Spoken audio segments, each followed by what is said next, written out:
Hey everybody. Okay, today we are going to continue to talk about my favorite person, which is Chad. Okay, so Chad was still going through chemo treatments at the time. One day we're up at my mom and dad's and I hear my dad's bike crank up and leave. So I walk outside and I see my dad standing there and I'm like, "Where's Chad at?" And he said, "This is the first time that I've heard my bike leave without me." I said, "Chad's on your bike?" He said, "Yeah." I said, "Oh, Lord, Daddy, he's going to want to sell my car before, I'm ready to buy him a bike." That's when Dad explained something to me. He said, "Christy, he's got to find something that's going to get his mind off of what he's going through." And I shut up. 10 minutes later, here comes Chad with the biggest grin I've ever seen on his face. But sure enough, he wanted to sell my car to get him a bike. Thankfully, we didn't have to sell my car. My dad made that purchase possible, and Chad found a new love, his bike. I was so jealous over that bike. He spent so much time with that bike.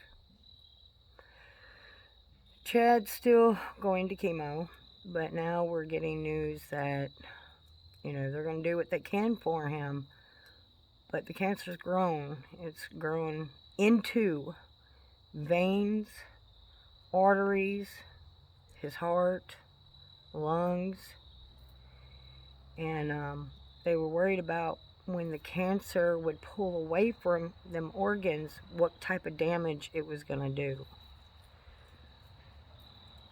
Chad's still going to chemo. Getting him there was so awful. Like I said, he treated this like it was a common cold. Um, I'm not no way supporting Chad's addiction, but I believe part of his addiction was to methamphetamines was because as long as Chad kept on going, it didn't hurt him. In other words, when Chad and I first got together, he slept in a bed, but it wasn't very often because in the mornings, to get him up and get him moving, it took anywhere from 30 to 45 minutes. As long as Chad kept on moving and kept on going, he didn't sit still long enough to hurt. There's so many memories I could share with y'all with Chad. And Chad might sound like a bad person, but Chad changed. He done a whole lot of changing before he passed. He started to enjoy life. And for once, Chad wanted to live. For once, he wanted to keep going. And I'll never forget that. That night. I didn't go with him to his doctor's appointment that day for some reason. I think I worked. His mom went with him. And I called Chad and I asked Chad how the doctor's appointment went. And Chad said everything went fine. He'll see me in a little bit. I said, "You mean to tell me that your doctor called you all the way up there to Tupelo, which is about 45 minutes to an hour away, just to tell you everything's fine? What's really going on?" And he's like, "I don't want to talk about it right now. I'll talk about it when I get there."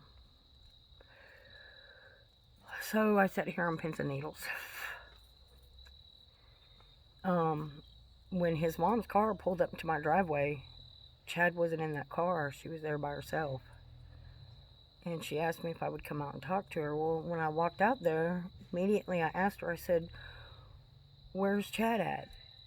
And she said, actually, she didn't say nothing. She started crying. And I knew in my heart, I knew what the doctors had to say.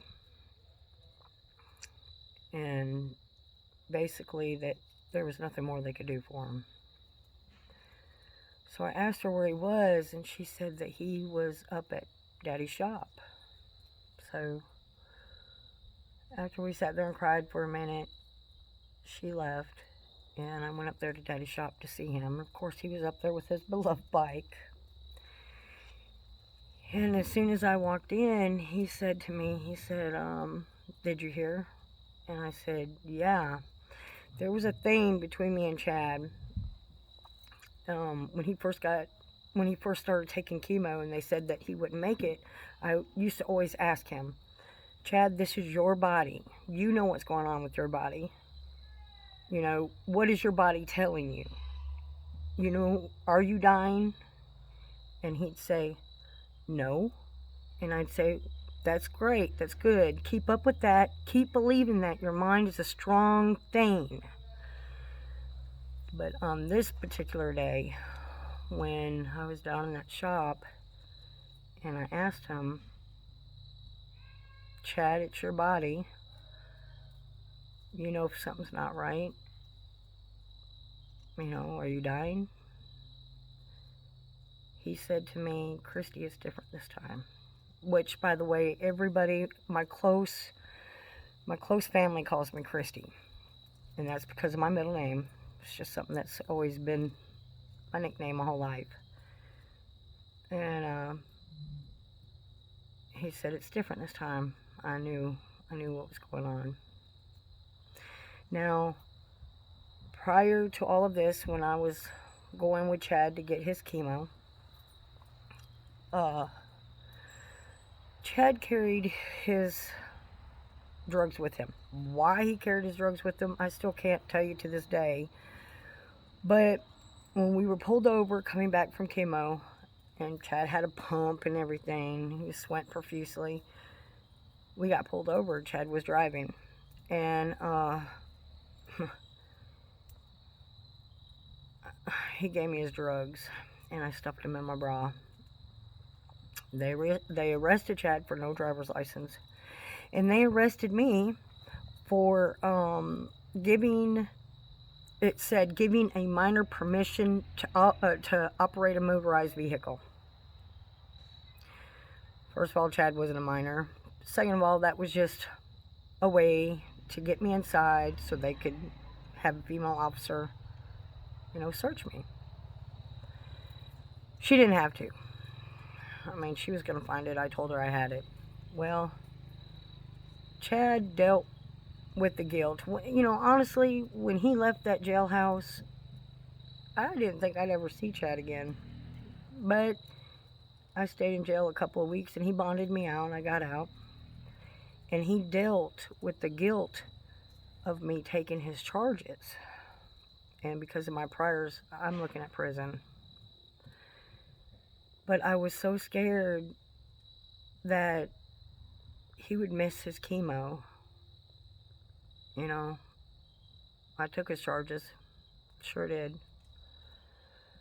Well, Chad felt so guilty about it that he called his attorney and told his attorney what had happened. He called his family, he called his mom, he called his brothers, and he told them that he was going to turn himself in because he just couldn't, deal with feeling as guilty as he was because I took his charges. I'm facing prison.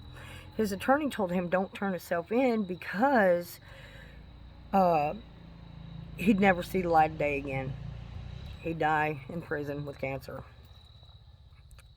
Well, his attorney called us back again, explaining to us that because Chad was dying, that he could be put on hospice, and when you're on hospice in this type of situation, they're not going to arrest you. So Chad was going to turn himself in. The 26th, we plan on putting him in hospice, but Chad passed away on the 19th. Now, in these videos, you might hear just that Chad was this and Chad was that. No, there was a bigger part of Chad. Chad's the one who saved me. I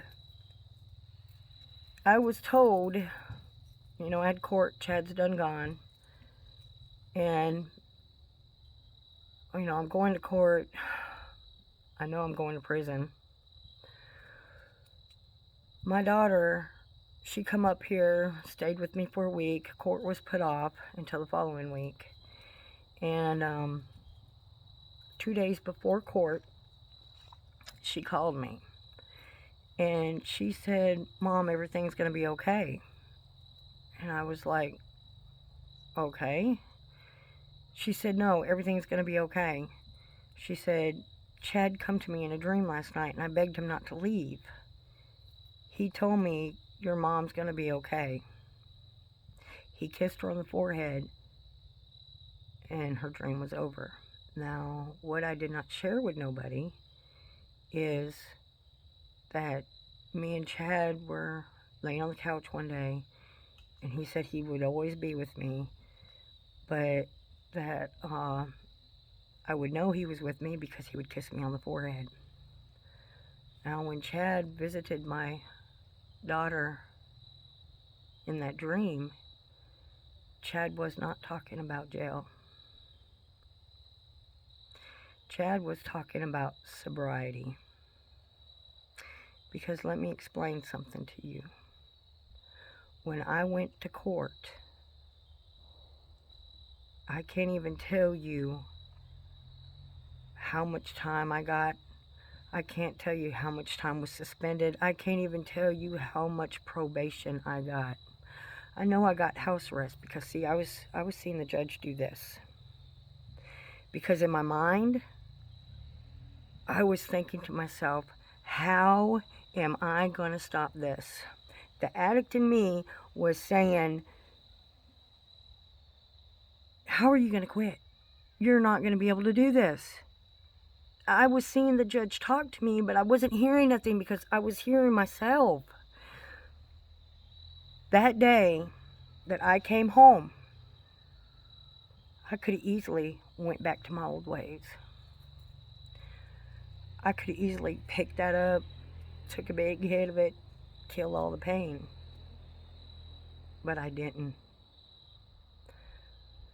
I stayed clean from the day I went to court, and I'm clean today. Now, the day that we pull life support on Chad, I get a call that my husband Mike has esophagus cancer.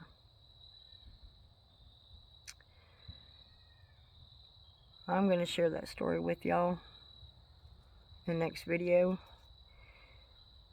I love y'all. Please listen to me.